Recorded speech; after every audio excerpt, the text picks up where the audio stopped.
みんな、ずんだもんなのだ。今日はとっても素敵なニュースを届けに来たのだ。今回ずんだもんが紹介するのは、アジアの南東にある国、ティモール・レステなのだ。実はね、この国の名前にはとっても面白い秘密が隠されているのだ。ティモール・レステのティモールはマレー語で東、レステはポルトガル語で東っ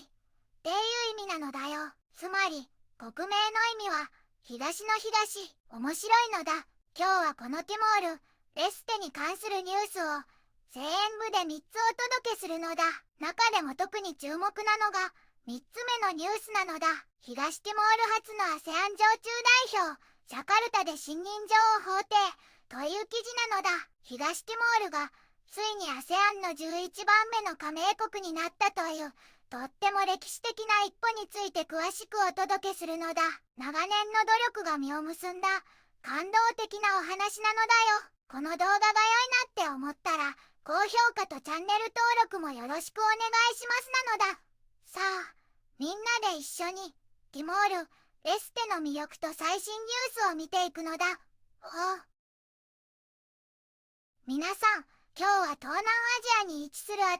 い国、ティモール・レステをご紹介するのだ。ティモール島の東半分を占め、オーストラリアの北に広がる美しい海に囲まれているのが特徴なのだよ。首都は海岸沿いに広がるディリ。この国はポルトガルの植民地時代を経て、インドネシアの占領から2002年に独立した21世紀で最初の独立国なのだ。国民は約130万人と比較的少なく、民主主義体制をとっているのだ。主要産業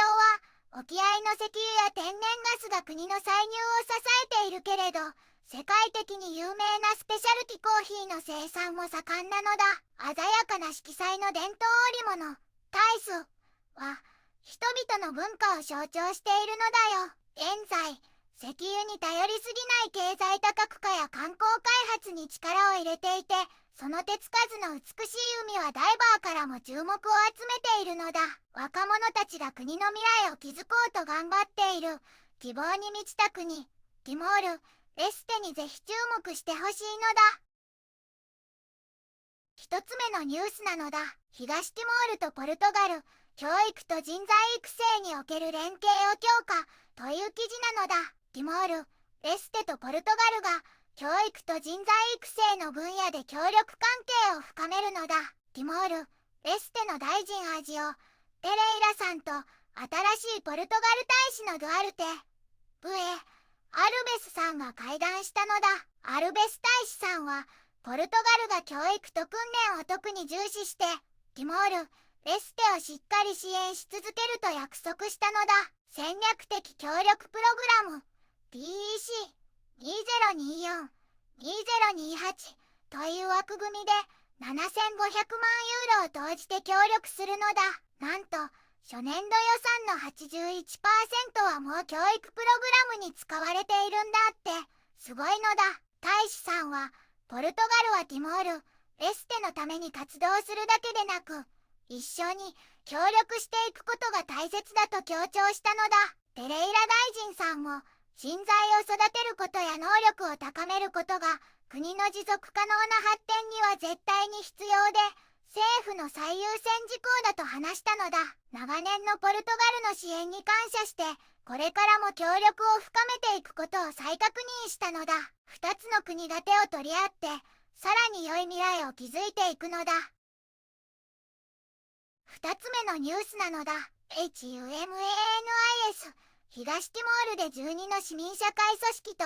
連携と学習フェスティバルを開催という記事なのだ。インドネシアの HUMANIS が東ティモールの12の市民社会組織と協力してリンキング&ラーニングフェスティバルを開いたのだ。これは平和や平等、市民権を広め、包摂的な社会を作るために政府機関との連携を深めるのが目的なのだ。参加組織の能力向上や情報共有を促し、貧困層を支援するための資金提供も言っているのだ。3つ目のニュースなのだ。東ティモール初の ASEAN 常駐代表、ジャカルタで信任状を法廷のだ。東ティモールがついに ASEAN の11番目の加盟国になったのだ。そしてその初の ASEAN 常駐代表としてナテルシア・シプリアーノ・コエリョダ・シルバ大使が2025年10月29日にジャカルタで ASEAN 事務総長に信任状を提出したのだ。これは大使としての任務が正式に始まったことを意味するとっても大切な節目なのだ。東ティモールは2011年に ASEAN 加盟を申請し、2022年にはオブザーバー資格を得てずっと頑張ってきたのだ。長年の努力が実を結び、2025年10月26日に正式に加盟国になったばかりなのだよ。カオ事務総長も大使のリーダーシップが ASEAN の地域統合に貢献すると期待しているのだ。大使は東ティモールが全加盟国と協力し、地域の平和や安定、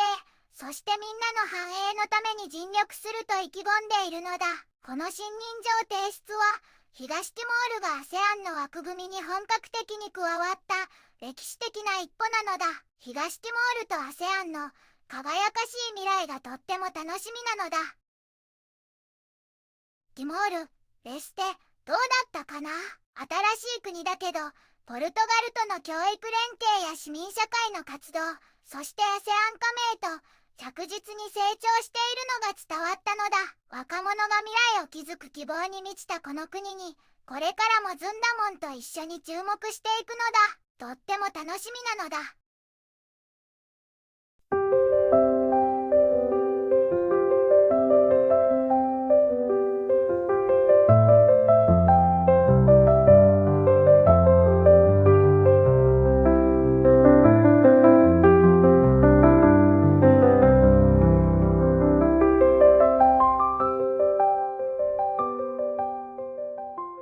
こんにちはなのだ。この番組では世界のあまり知られていない国や地域からちょっと不思議でちょっと感動するニュースをお届けするのだ。日本ではあまり話題にならないけど、世界には僕たちが知らないままの出来事や優しさや驚きに満ちた物語がたくさんあるのだよ。テレビでもネットでもあまり見かけないけれど本当はもっと伝えられるべき小さな世界の声、